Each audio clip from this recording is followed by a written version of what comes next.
into it. Sometimes I'll use a bigger bucket if it's a larger piece. The other technique is I spray, and this is the spray booth that I built from an old refrigerator. So I found this refrigerator at the dumps. I flipped it over, so this is actually the bottom part of the refrigerator. I flipped it over and I put a fan in here, which I'll show you now. Okay. So this came right out of the refrigerator, this piece.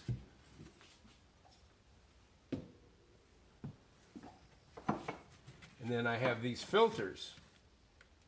This is ready to be thrown away.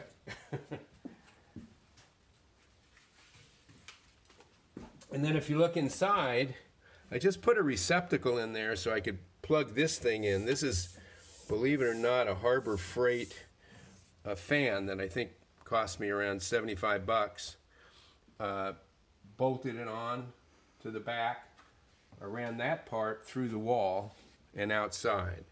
But if I flip it on, I'll show you what it sounds like.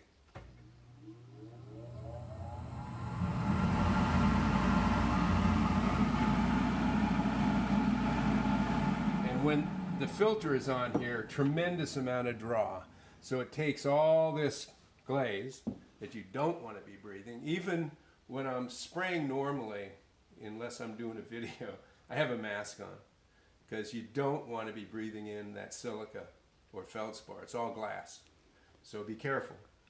And then I put these little guys here to just help me absorb some of the spray, and then ultimately these are clips. These get taken off, you know, put into a bucket and shaken out. These are just some cloth. I think I used canvas in this case.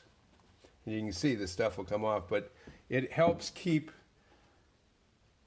the excess here rather than blowing around. So when it hits it, it kind of absorbs in and everything else gets sucked down into here and out the wall. So this goes to a little duct, and then that duct goes right through the wall with a little Home Depot vent that just comes out, a little flapper on it. When it turns on, it blows everything out that way.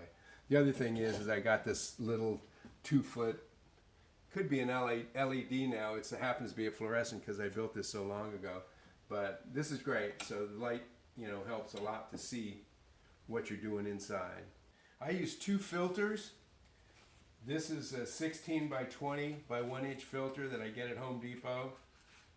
$3-4 at the most. And then underneath it I use a second filter. You can see stays pretty clean, but you know, that helps me from when I start blowing this thing outside. If I blow it into a bucket, less stuff is going to come through. And these just fit together. You can find them at any hardware store. I'm not a proponent of Home Depot. I'm just saying that's where I can get these. This fits right into this little ledge here. So this is just a piece of plywood that goes across there. And then this fits nicely into that. And then of course, from the refrigerator, we have this, and you can put this in different positions. Like on very large pieces, I might put it all the way down at the bottom, right over the filter. So this needs to be tight in here. When I turn it on, you're going to see this will suck down from the vacuum.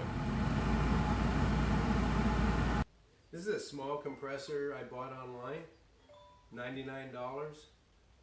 It's all you really need. It has one small tank in the back. You can get them with 2 tanks, maybe $125. But this thing cycles periodically as I'm spraying, keeps enough air in there, and it's good to go. So for $100 you can be into your air compressor, free from the dumps, maybe about $70 for that inside blower, and maybe another $10 in wood, and a light for $5 online. That's it. Spray booth.